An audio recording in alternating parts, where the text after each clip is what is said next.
summer of 2021, I landed my first internship at an environmental education center on Bainbridge Island. Working alongside environmental educators and other interns from across the nation, we were tasked with putting on 7 weeks of summer camp and delivering place-based learning in fun and engaging ways. It was here that I first learned about the concept of perspective storytelling. During orientation week, we had the opportunity to sit down with Dr. Diana Scipio to discuss decentering Western ways of learning and assessment through perspective storytelling. Perspective storytelling, she shared, allowed students to practice taking on the perspectives of the other beings around them. Importantly, this doesn't only mean the perspectives of beings seen to be alive by Western science. It includes all natural elements, even the ones that have been transformed into something new. As part of this discussion, we got to do a little perspective writing ourselves. One person wrote a story from the perspective of the wind. Another wrote from the perspective of the wooden bench nearby, which was once a living tree. As a student studying education in the context of anti-racist, decolonial, and culturally sustaining pedagogies, I was so excited to see the conceptual practice of these pedagogies translated into a concrete activity that could be done with students. What continues to resonate with me from this discussion is that in order for each one of us to seek out ethical relationships with lands, waters, and each other, we have to be intentional about questioning and deconstructing some of the ways which many of us have been taught to see the natural world. This activity encourages us to break away from some key pillars of Western society in the US, individualism and human exceptionalism, and asks us to take on the perspective of another being, in the hopes that we will come to realize our interconnectedness with all things, and the personhood of other beings who may not fit into Western categories of living or sentience. So, I entered the summer with some seeds already planted. Seeds for an education practice that seeks just and ethical futures. And I left with the first tiny sprout, one way that this might be done. In the fall, I returned to my job as an outdoor preschool teacher in North Seattle. All of a sudden, I was able to pinpoint some of the ways that this program, heavily influenced by Waldorf education, is strictly entrenched in Western perspectives, and the ways that it struggles to engage with students' multicultural realities. I wondered what tools I could create that would help make it clear to educators why these efforts are important, and help them to take a step in the right direction to apply a more decolonial lens in their classroom. And what I came up with was creating a storybook. This would be a book of place stories, and the place would be somewhere I take students all the time, Woodland Park.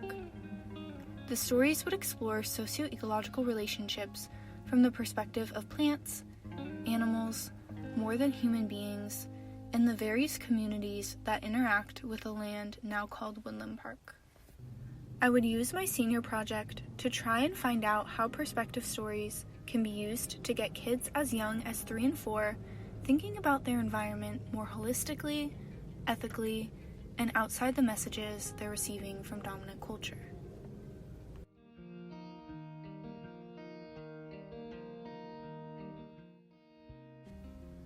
The more focused my project was, the more effective it would be. I was not trying to create something that could do the job in any classroom anywhere. In fact, that would be counterintuitive to the importance of focusing on what's right outside my door. Another pillar of Western society in the US is mental and spiritual disconnection from natural systems, where our food is grown, where our waste is dumped, where we see nature to exist, and where we and our fellow human beings fit into it all. We are part of an interconnected system of natural environments, always. This includes the urban, the rural, and everything in between. Reacquainting ourselves with the local, with the people and lands and waters that we are surrounded by, is an important counter to the narrative of disconnection. This is where place-based education comes in. Place-based education involves learning that is focused on the local environment, so that it is more relevant to students' lives in the communities and ecologies they're a part of. According to one definition, place-based learning immerses students in local heritage, cultures, landscapes, opportunities, and experiences, using these as a foundation for the study of language arts, mathematics, social studies, science, and other subjects across the curriculum. It emphasizes learning through participating in projects that benefit the community. Place-based education has become a more common practice in North America, particularly via programs that prioritize outdoor learning.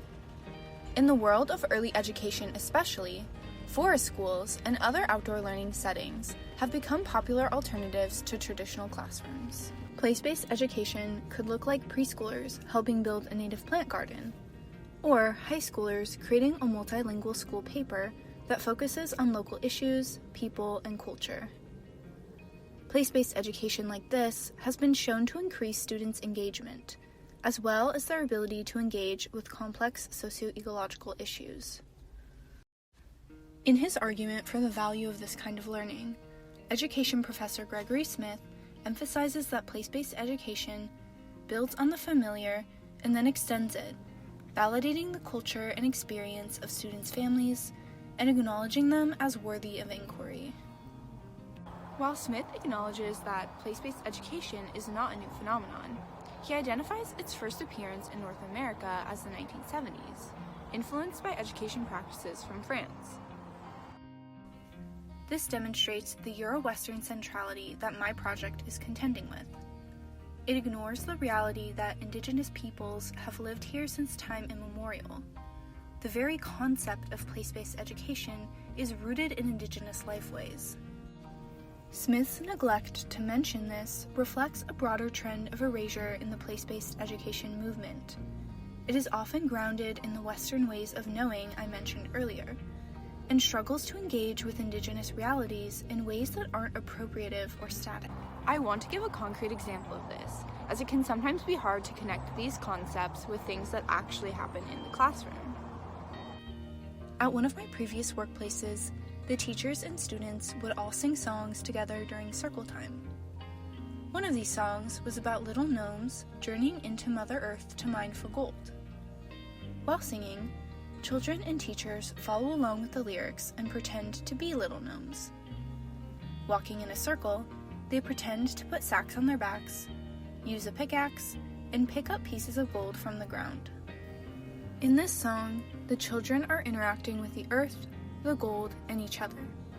Their relationship with each other is one of sharing. They pretend to pick up pieces of gold to put in their own sack and to share with others. Their relationship with the earth, on the other hand, is extractive. They journey into Mother Earth with pickaxes, gather up all of the resources, and leave. To encourage sharing, the teacher who led this song always emphasized that there is enough for everyone. This recognizes the Earth's abundance, but in a way that is only for human benefit. Everyone only refers to people in this case. How could this story be transformed if the little gnomes weren't extracting, but harvesting? What if sharing happened not just between each child, but between the children and the earth in reciprocity? How could the story be changed so that each participant was recognized as a being with rights? These are the kinds of questions that my storytelling practice and research is interested in.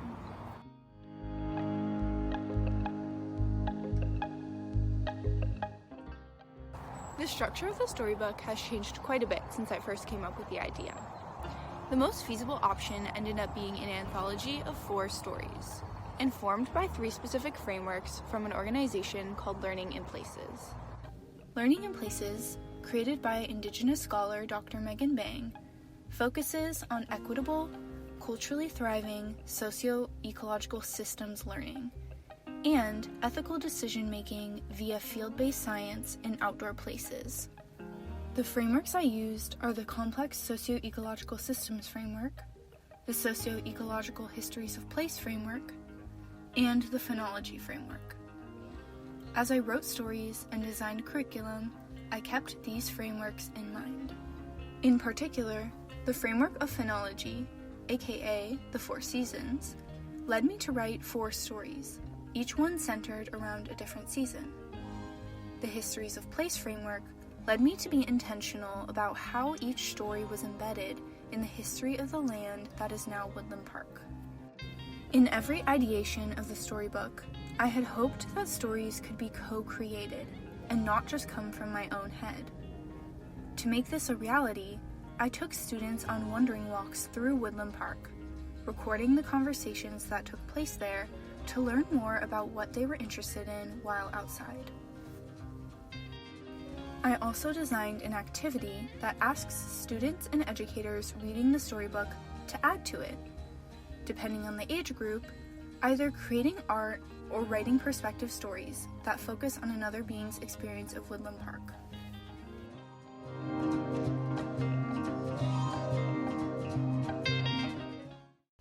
I'm now excited to share with you one of the 4 stories from the book I am in the process of illustrating and publishing.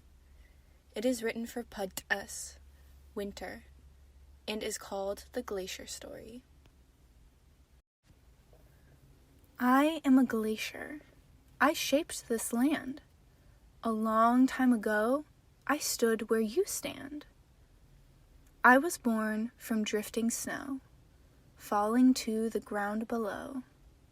Many flakes began to clutter, pressed up snug against each other. All that snow, it turned to ice, and grew throughout the days and nights.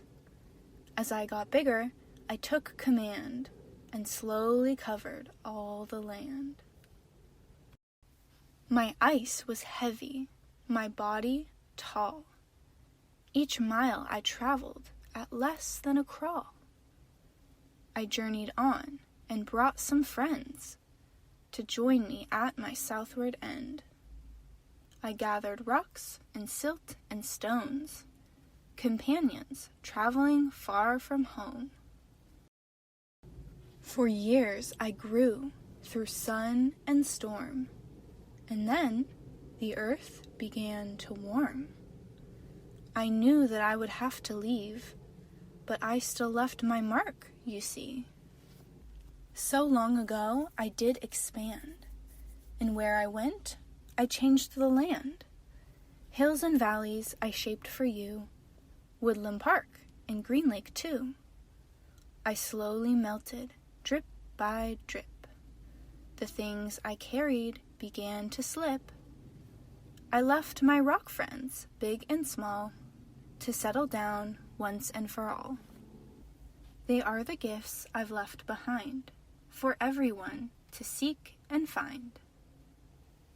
The next time you see a giant rock, well, you're on a sunny walk, and wonder, how did that get there?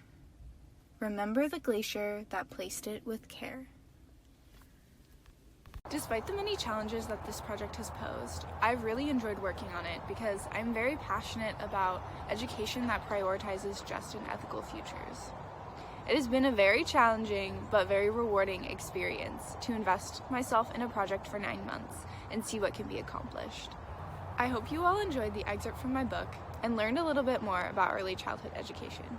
Thanks for watching. What continues to resonate with me from this discussion, nope, not quite. What continues to resonate with me, we have to be intentional. We have to be intentional.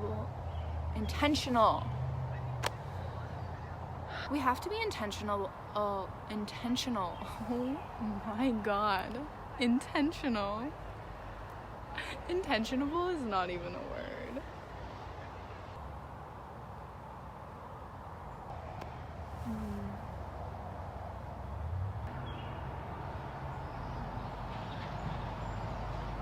Despite the many challenges that this project has posed, I have really enjoyed working on it.